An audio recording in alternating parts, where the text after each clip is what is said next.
Welcome to Hack the Entrepreneur, the show which reveals the fears, habits, and inner battles behind big-name entrepreneurs and those on their way to joining them. Now here is your host, John Naster. Hey, this is Hack the Entrepreneur. Thank you so much for joining me again today. I'm your host, John Naster, but you can call me Johnny. My guest today is an author, fan of the color orange, and an entrepreneur. He is best known as the founder of Content Marketing Institute and the largest in-person content marketing event in the world, Content Marketing World. He founded the company back in 2007 and spent 9 years growing and scaling the business until it was acquired in June of 2016. During this time, my guest also published 4 massively successful books on marketing with content. His 5th book, Killing Marketing, is set to launch September 2017. In this conversation, we discuss the true value of writing down your goals in the present tense, how CMI began monetizing its blog, and why now is the best time to start. Now, let's hack Joe Pulizzi. I'm going to take a moment to thank today's sponsor for supporting the show, Brand24. 80% of consumers do research or ask online before making a buying decision. Brand24 gives you the listening tools to find these leads, identify where to promote products, and find customers before they find you. With social search, you can search the web for key topics, trends, or discussions. Brand24 enables you to reach customers so you can react and engage quickly in real-time comments made about your brand. Imagine all the channels in one place. That's Brand24. Plus, with their Apple and Android apps, you can track customers' trends and insights on the go, wherever you are. Find out why over 100,000 companies use Brand24 to monitor the web every day. Whether you're a one-person business, startup, or Fortune 500 company, Brand24 helps you discover your digital footprint worldwide. Start hacking your brand with a 14-day free trial at brand24.com/hack. Plus, as a Hack the Entrepreneur listener, of course, you get an exclusive bonus, don't you? Of course. That's the way it works. For being a Hack the Entrepreneur listener, you're going to get an exclusive 50% off your first 3 months after your trial period is over. To check out your 14-day trial right now, get started at brand24.com/hack.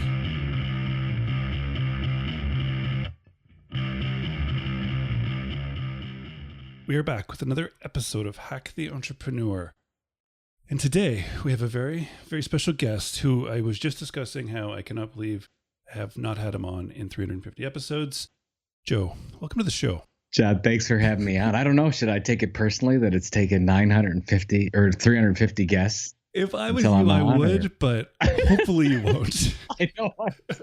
It is an honor, my friend. It's always, I do most marketing podcasts, so I love to talk about entrepreneurship and starting a business and all the challenges that go with that. So thanks for having me on. Excellent. Let's jump straight into it, shall we? Sure. Absolutely. Joe, you are a man that wears many hats. Today we're talking to you, the entrepreneur.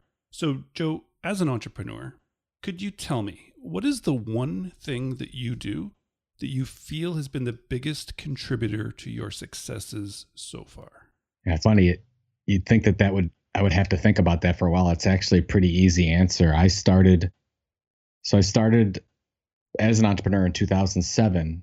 And one of the habits that I picked up and sort of, a lot of people do it, but it created my own methodology is I wrote down all my goals and I put them into 6 different categories. So I would look at, okay, what are some goals that I want to accomplish? How can I put measurements to them around my family goals, my financial goals, my spiritual goals, my philanthropic goals, and my career goals.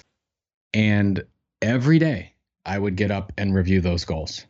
And I really believe that if I did not do that, we wouldn't have been as successful, or let's say I wouldn't have been as successful on my entrepreneurial journey as that, because it got my mind right every day.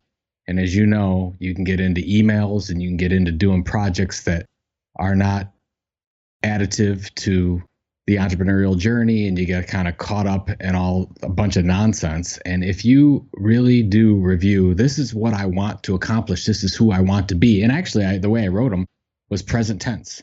This is what I am worth X amount of money. I have X successful businesses that I'm able to control at a distance, and those things that I've written down. So that was probably the thing, John, that after reading some books like Think and Grow Rich from Napoleon Hill and 7 Habits and the 10X Rule by Grant Cardone, those are sort of the 3 books that I read and came up with this goal writing method, which is not new, but this is what I do. And that has probably made the most difference to me. Wow. I love this. So 350 times this question's been answered. I've never heard this before. Are you serious? Yeah. I would imagine you're talking to entrepreneurs that just, of course, they just write down and review their goals on a regular basis. I travel a lot, as you know, and I have my notebook. It's a little Lego notebook now because sometimes the pages get a little tattered, so I have to rewrite the goals. And I do go back and look at the goals every once in a while. Say, hey, do I need to change them? Do I need to adapt them? I definitely have changed them in the past few months. So I always take them with me. So everywhere I go, travel around the world, I always take them, and I need to review those to make sure I stay on point. Interesting. And so you're right. It gets talked about a lot as in we quote unquote know or think we should do this. But from my personal take on it, and then from talking to so many people, Joe, I find that it's fascinating that you said you started doing this when you started your business. I think most people, myself included, like financial goals, those kind of things, you put them off until you're more quote unquote successful. You know what I mean? And then that time never comes because you don't set those goals. I think you're absolutely right. And I think the difference maybe with the way that I write them and some other people versus the majority of people out there, they say, I want to be a millionaire. Let's just say, for example. Mm-hmm. Well, I'll read mine to you, which I actually have not reached yet. But my first financial goal, I have it right in front of me, is my net worth is over $100 million. I have not reached that goal, but I read that every day. And then I'm like, okay, well, what do I need to do? What do I need to do to get there? I got lots to do. The second goal is I own companies that I can control from a distance and have great people working with me. So, I mean, then by the way, I have 3 to 4 for each one. I have, financial and then spiritual and family and those types of things. So, and I think it's the present tense nature of it. Like it's happened, like it is happening now instead of being a wish. It's something that, oh, yes, absolutely. Get my mind right. What do I need to do? Wow. And are they all that lofty? As in, my net worth is $100 million. I mean, I don't know. So I've shared these before, so I'm willing to, I don't share all of them, but most of them I can share. So my number one family goal, my marriage is alive and healthy and a positive role model for others. So just, it's not a little aspirational. I have healthy children who believe they can accomplish anything. That's my second family goal. That's awesome. So it's just that affects how I react as a father.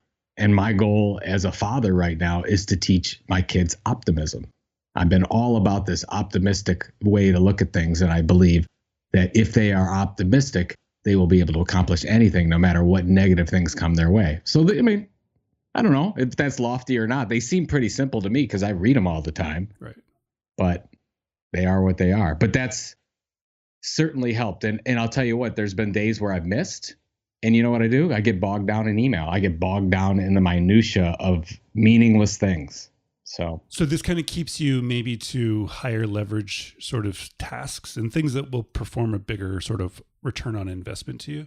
I don't want to get too high and mighty with this, but I will tell you that the majority of the people that I'm around and the majority of people that I talk to, and even a lot of my friends, they get concerned about things that mean nothing, that are so silly. And they make excuses for why they haven't been more successful, however they define success, which is interesting, right? Like I know somebody close to me that they don't feel like they've been a success. And I look at them and I said, well, it depends on how you define success. I could look at that and it looks very successful to me from the outside, but you don't feel successful because you define success in a different way than I do. Fine. So I guess the first thing is how do you define success? And then what is it going to take to get there?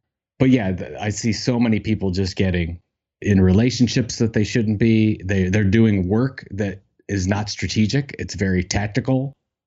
Or they're not doing work at all and they're on Facebook all the time or something like that, which just bothers the hell out of me. So yeah, I mean, it's just trying to think of, and I'm not perfect by any means, but I'm trying to look at how do I spend my day? How can I be productive? And what's the most important thing I should be doing right now because of these 15 goals that I have? Right, exactly. And let's take it back if we can. You said this journey started, and when you set up these goals 10 years ago, when you started Content Marketing Institute, which was since acquired last year. So you've exited successfully, although you still work within the company for the rest of this year. But I just want to help the listener, because the listener is hearing six big goals that you did. And like having these high leverage things, having these like tactics and not the minutia sounds, I don't know why it sounds easier to some people when you're running a huge company. But when you literally were just starting, you started a website. Yeah. You know what I mean? It's hard to kind of think in those big ways and those leverageable sort of ways. So can you kind of take us back to how you sort of started the company? I'm more than happy to. I think about it fondly because it almost broke me. So in 2005, I started to get the itch to want to start a company. I have many journals. I don't know if you know people like this, but I have all kinds of journals of every size and shape you can imagine with my notes. I take written notes and ideas and I write them all down and I have them stacked all over the place in my office. And all of it was revolved around my business ideas. I have this idea for business and I write it down and I write notes and then I think about it and ponder it and come back to it. Well, I'd be talking about this way too much. And my wife finally said, look, are you going to do something about this? Or are you just going to talk? Because I was working at a company called Pet Media at the time. I had an executive level position. Basically, it was content marketing. We would do outsourced content marketing projects for large B2B companies. And I was doing very, very well. But also had this drive to start my own business. And my wife says, look, either just be happy with what you're doing or just, live the corporate life or go do this thing, this dream, this wish, this thought that you have about starting a business. I said, okay. We set a date together. And the date was, the last day in March of 2007 that I would quit my job and move on. And that was my last day. Basically, I put my notice in the middle of February in 2007 and started. So I was making well over six figures at the time, had benefits, two small children, 3 and 5, and left and had nothing. Like literally just stopped and had no income coming in. And I'm like, what? I mean, literally my family members looked at me like I had two heads. Like, are you crazy? Like, what are you doing? You had benefits. You were making good money. What is going on? Had this idea for basically this content marketing matching service and started it on April 26th, 2007 was my first blog. I didn't even have a website up. The original idea behind this thing became a blog, and I started a blog about 3 times a week on content marketing. Like, what is content marketing? Why is it important? Why do we even call it? Nobody called it content marketing then, by the way.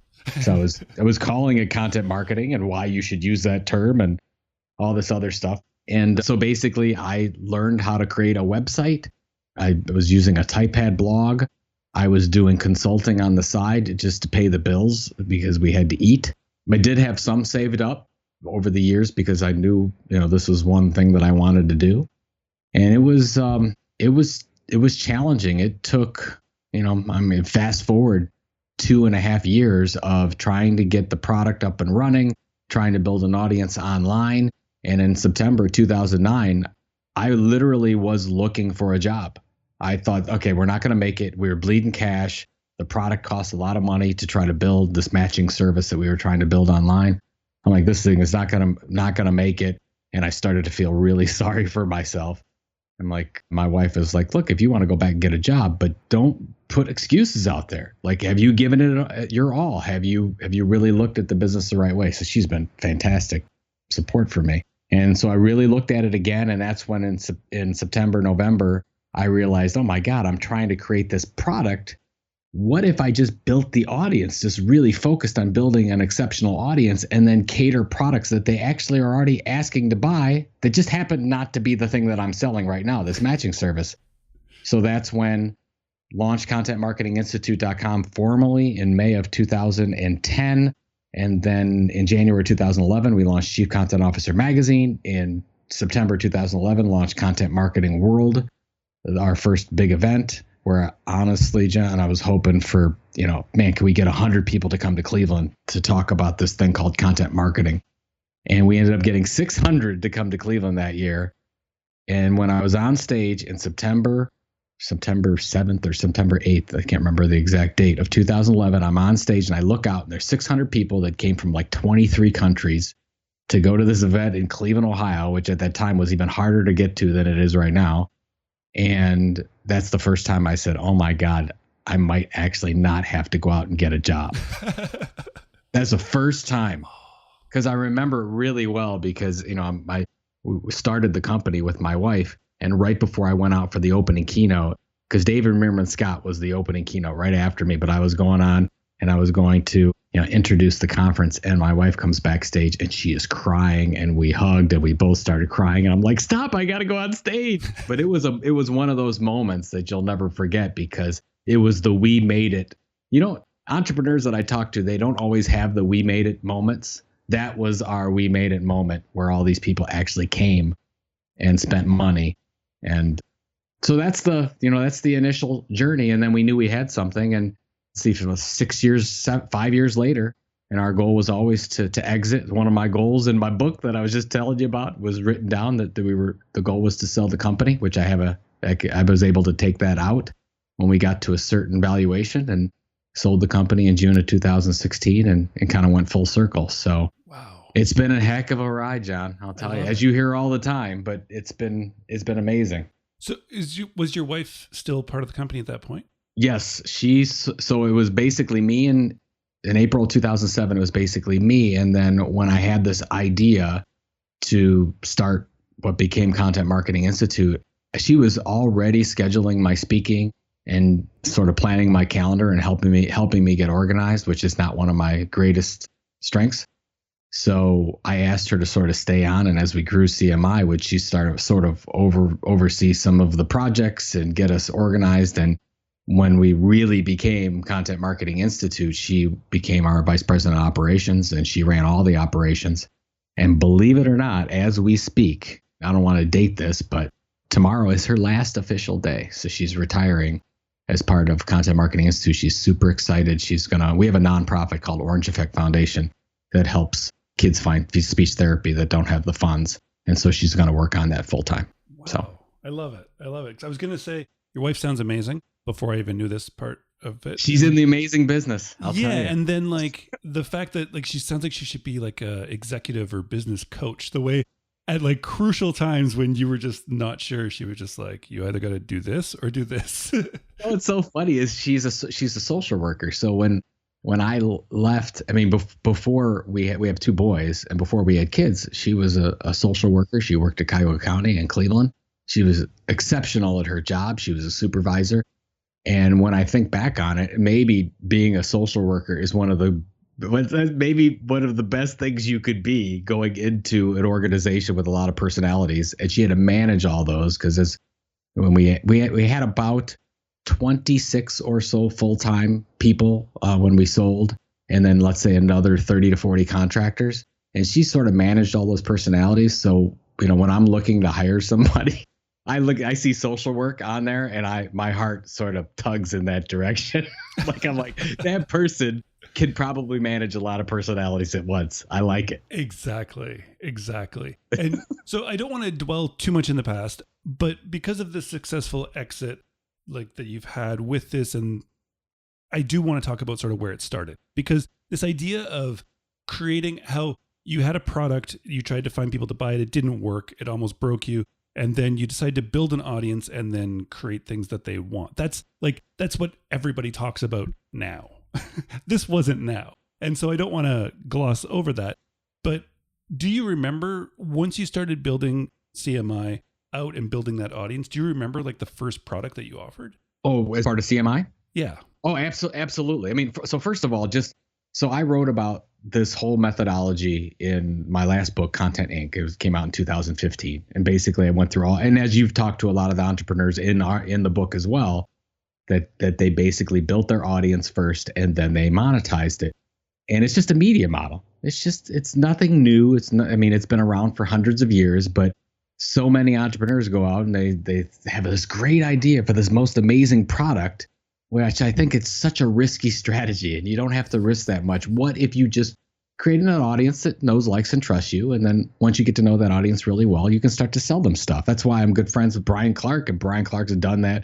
I mean, I don't think he's ever launched a Copyblogger, launched a product that didn't work because he knows that audience so well. And so that's the methodology. And when I came around to that in 2009, it basically was a big duh. Like, why was I even trying to create a product? This is so much easier. Just go and build an audience. So build that audience, got to about 20 to 30,000 opt-in email newsletter subscribers, because everything is driven by email subscribers. And then the first thing we launched was what we called the benefactor package.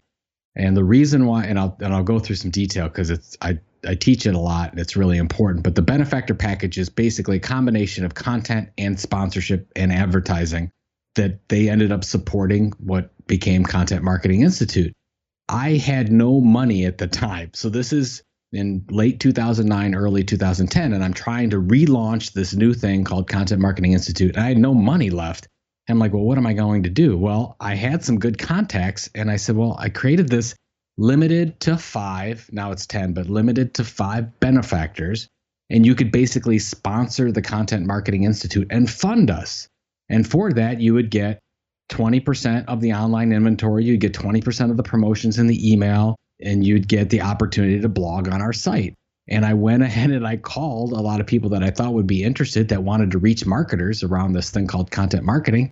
And I said, hey, do you want to do it? It's $15,000 and this is what you get. And it's for a year and done. Would you do it? And I had 5 people sign up pretty quickly. So I'm like, thank God I have enough money that I can eat.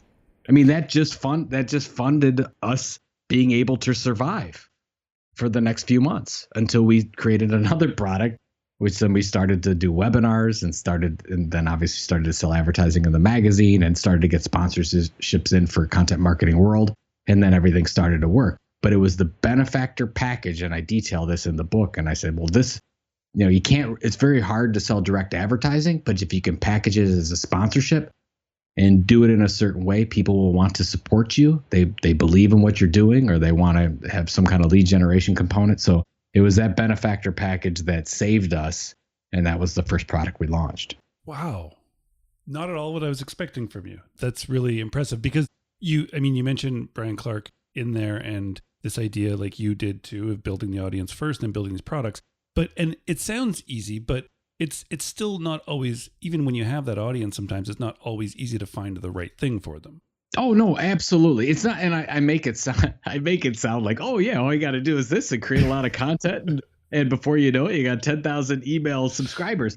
No, but it's easier than creating a product.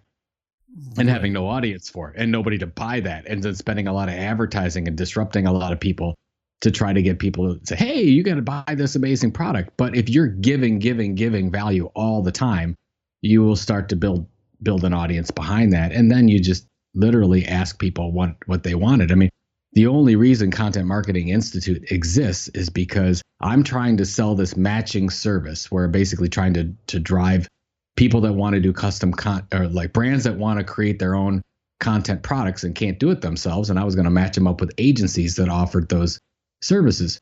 And like maybe 1%, maybe 0.5% ever wanted to outsource their content at any one time. So most of my audience wasn't interested. Well, as I was going through all these emails and all the social media, and what were they asking for? They were asking for training and consultation.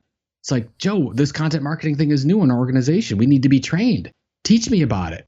So that's when we're like, oh my God, maybe there should be an event around this. Or maybe we should do some webinars around this concept. Maybe we should create more online content. Maybe we should create some ebooks. So we just answered the problems, and they were telling us all this time, and I was ignoring it because I fell in love with this other product. And then finally I got that out of the way and said, oh my God, this is what they're asking for. They're actually going to buy it. And so now we have paid training, obviously an in-person event form, as well as online training and a whole bunch of things that just revolve around training. Yes. They're just telling you, you just have to actually take the time to listen. Well, I wasn't interested in it because I didn't want to do consulting. And I'm like, well, shoot, there's another person that needs training. Well, go buy my book. So I'd say, okay, here's my book, done.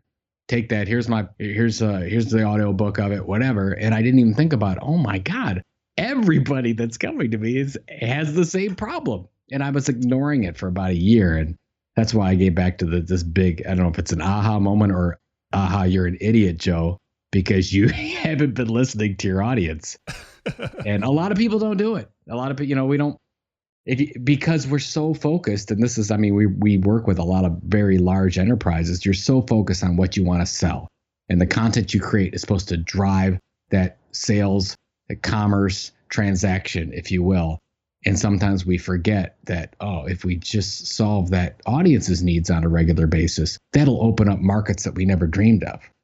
And sometimes we get in our own way with the products we want to sell. Exactly. And how long did you stick with the benefactor packages? Still have it. Wow. Oh yeah, still have it. Yeah, it's going 7 years strong, and it's still a great package that we offer, along with about 20 other things that we offer today as well. But our best thing is Content Marketing World, and that's because we went from 600 attendees and a handful of sponsors in 2011, and this year we'll have 4,000 attendees from 70 some countries and 150 sponsors, and it's the best thing we do. It's probably the thing we're most well known for as well. And hence why you were acquired by UBM, that is a massive events company, right?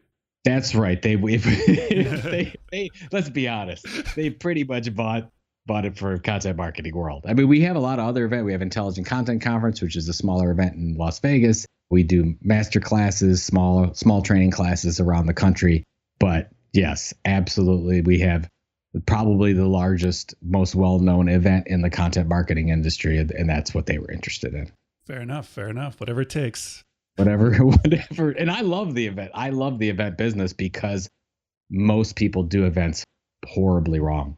I mean, I'm one of those people that I'll go to an event and I speak about 50 times a year. So I get to go to a lot of different events, and I totally look at it and I'm like, oh, they're doing that wrong. Terrible signage. Why do they have that food? Snack tables in the wrong place. Like they didn't teach the speakers to do this. Why aren't they using a consistent template? I mean, I'm all over it. It's because most people don't think about all those little things. No, most people don't think about the experience of an event goer, because I don't know why. I think there's such a huge opportunity there, because 95% of the events out there are horrible. So if you just have to be a little bit better than average to be great. Well said. And this segues nicely into projects. And so typically we would talk about projects within Content Marketing Institute at this point, but let's not do that, because you are sort of winding down your time there. You told us at the beginning that you have this lofty financial goal that you haven't quite achieved yet. So my guess is you're not going to retire at the end of the year, but you've noticed and pointed out a pain point in events. I'm sure you have a ton of ideas of things that you want to make your next project, or things you might execute on, whether that's a book or a new company. But I would love to know, in your position right now, Joe, with all the ideas kind of swimming through your head and through your notebooks, how is it you're going about determining whether that's a written process you have or a gut process? But how are you deciding what your next project is that you should spend your time, energy, and resources on?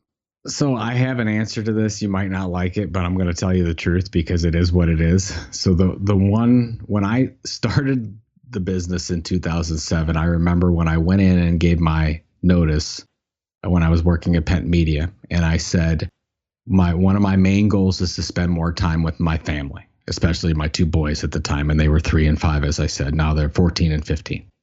And then you start a business. And of course, anybody that started a business, you realize that you have less time than you ever had working a real job. And I traveled a lot, like way more than I ever did working at Penton. And I've been 1K United member for a long, long time, traveling all over the world, talking about and evangelizing, I would call it, content marketing. And I don't think I've lived up to that of spending time with the kids. So Now I have no excuses anymore to do that. So basically what I'm doing is I'm finishing out the year. I'm brand director right now. I'm still founder of Content Marketing Institute. I'm still going to stick around and do things with CMI, but my role is definitely going to change. And in January, I'm actually taking 30 days off of, I guess you could call it a sabbatical. No email, no social media, no nothing, no screen time. I'm totally going off the grid. And I'm going to be present. So my goal is to be present for at least the month of January. And while my kids actually want to spend time with me, that's what I'm going to do, because they'll be off in university in a few years and they can do whatever they want. Hopefully they'll still want to spend time with their dad. But right now they want to be around me. So I'm going to spend some time doing that. But regarding I'm the kind of, you probably know this, but I have a business idea every day. And all I'm doing right now is I have the notebook by me. I have an orange notebook right by me that I write all these ideas. And there are things about launching events and starting businesses and new content ideas and all those things. And all I'm doing right now, John, is I'm just writing them down. And I'm not going to take action on any of those for the next 6 months. I'm just writing because by the way, I just finished my 5th book called Killing Marketing. Comes out in September. It'll launch at Content Marketing World. So I'll go do that. I'm going to do some speaking in the fall on Killing Marketing and talk about that whole thing. Then take January off. And then February 1, I'll actually sit down and start taking a look at what's next for Joe. So, I mean, that's probably not what you were looking for.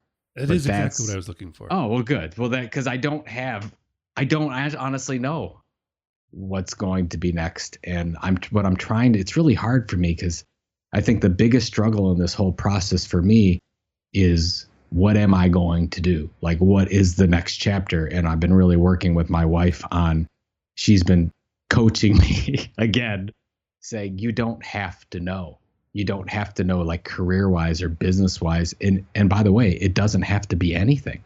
It could be meeting with friends, working in the nonprofit, spending time with your kids, affecting change in a positive way. And it doesn't necessarily, maybe I go back and I look at my financial goals and maybe I'm fine. Maybe I change that goal and maybe I focus completely on other change, like the Orange Effect Foundation that my wife is going to work on full time. That's a huge effort, hugely, really important for me personally and for our family. My oldest son is on the autism spectrum and we've been working hard in that industry for a long time. So I could just be happy doing that. So anyways, February 1st, you can have me back on if you want. Yeah. And I can tell you about that journey and maybe being the second, offline. so we know what you're doing then. Oh, I don't know. I'm going to write down, I'm going to take notes and every day because I haven't been offline for, 20 years. Yeah.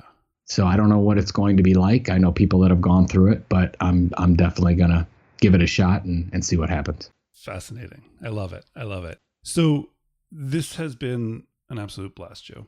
It's just been a great conversation. I do want to wrap up with one final question. That was just, you're looking forward. Now I would like it if we could look back. Sure. So I'm working with this idea. It's taken from Dan Sullivan, The Entrepreneurial Gap, and I've used it throughout these 300 and something conversations. This gap that sometimes we live in as entrepreneurs, as dreamers, that no matter what we accomplish personally, we oftentimes live in this gap where we don't personally see ourselves as successful. No matter what we accomplish, it's when we stand on that next stage in 3 months, when that next book hits the bestseller list in 6 months, when we hit that revenue goal in 9 months, whatever it happens to be.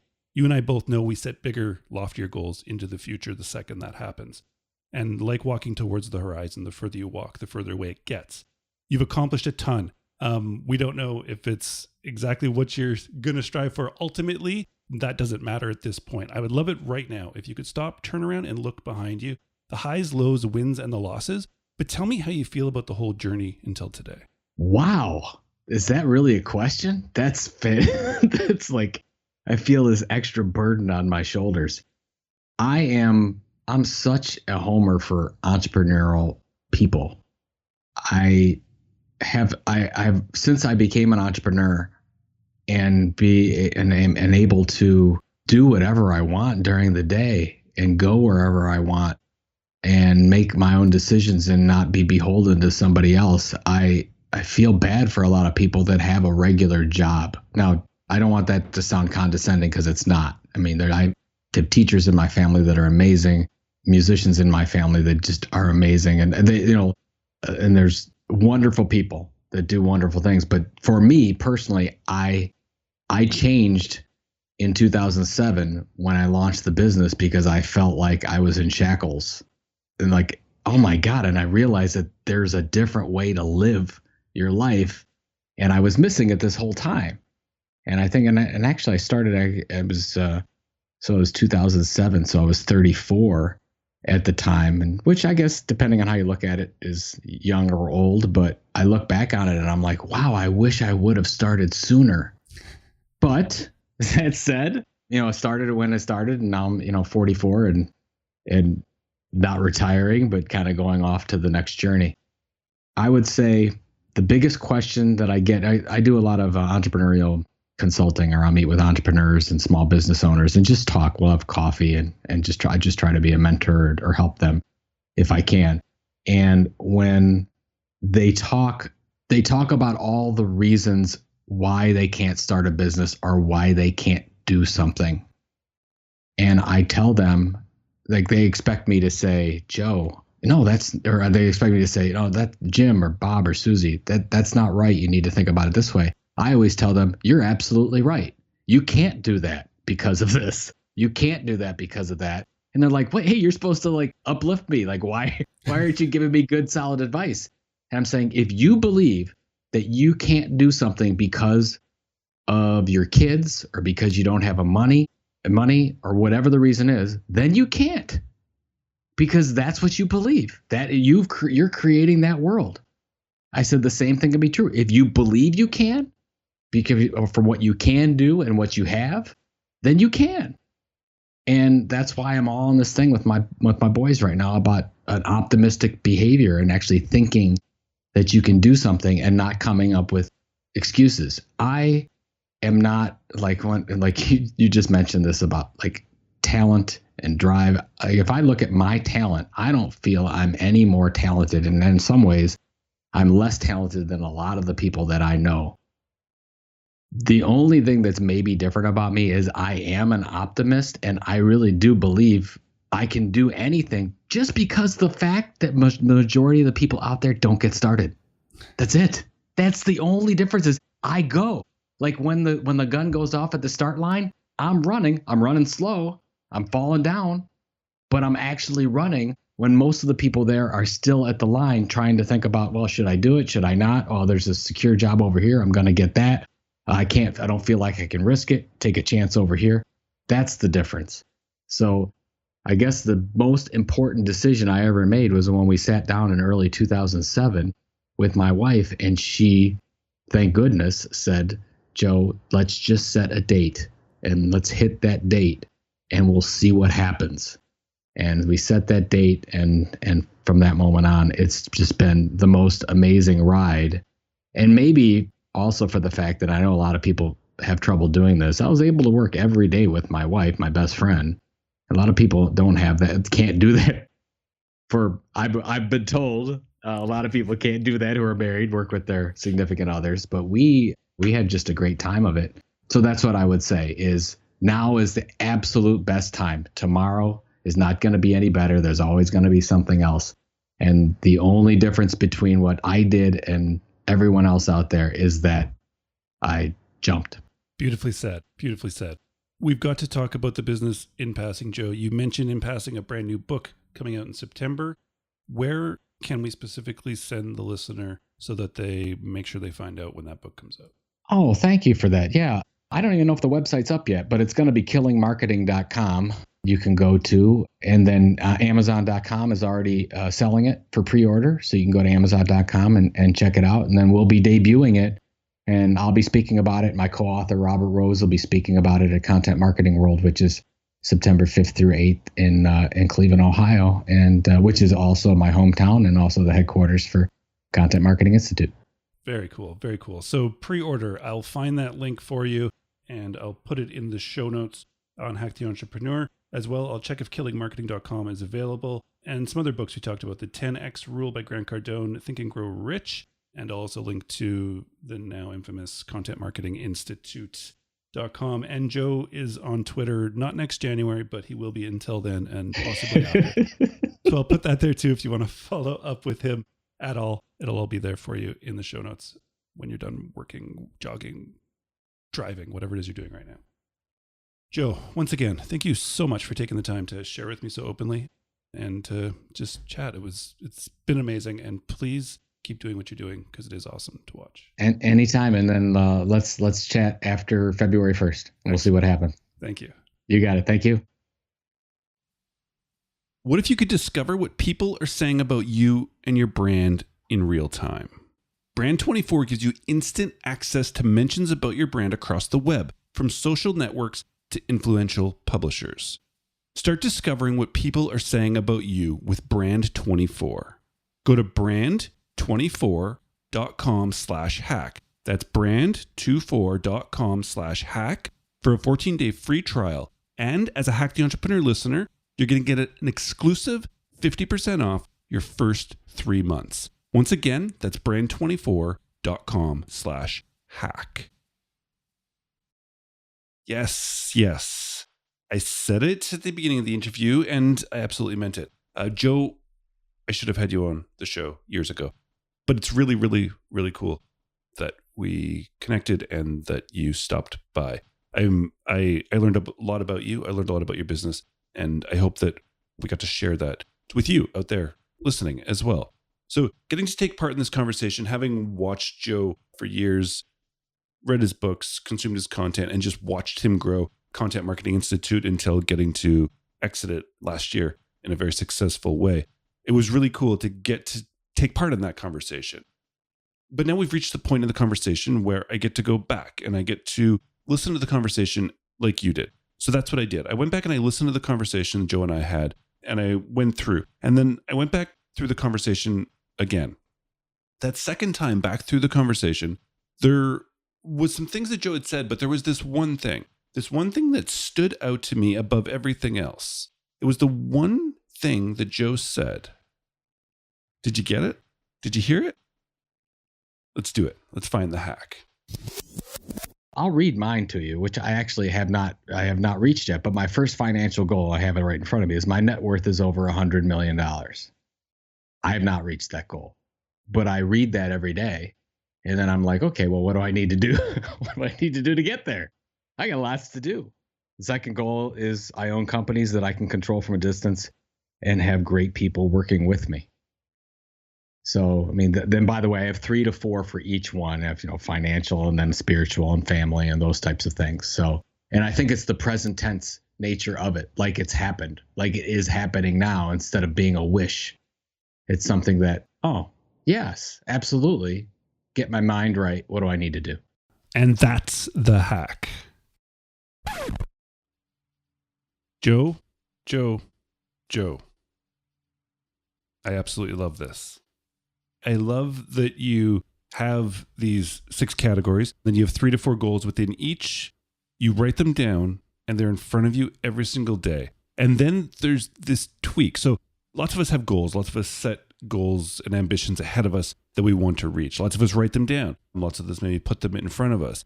I love this twist on it of putting it into the present tense. And I love the ambition behind my net worth is $100 million. I have to say that I absolutely love that. But I love this twist on making it in the present tense, that it's already happened, and then it's your job, it's Joe's or your job out there, to set these goals in the present tense and then look at them every day and say, perfect, what do I need to do to get there? Getting somewhere sort of amorphous, somewhere that doesn't exist even in your head of where you want to be, it's kind of impossible to get there, isn't it? But if you have that clear sort of statement, it's so much simpler. It's not easy, but it's so much simpler to backstep from that future point you want to be, break it down, and then as Joe says, look at it and say to yourself, cool, what do I need to do to get there?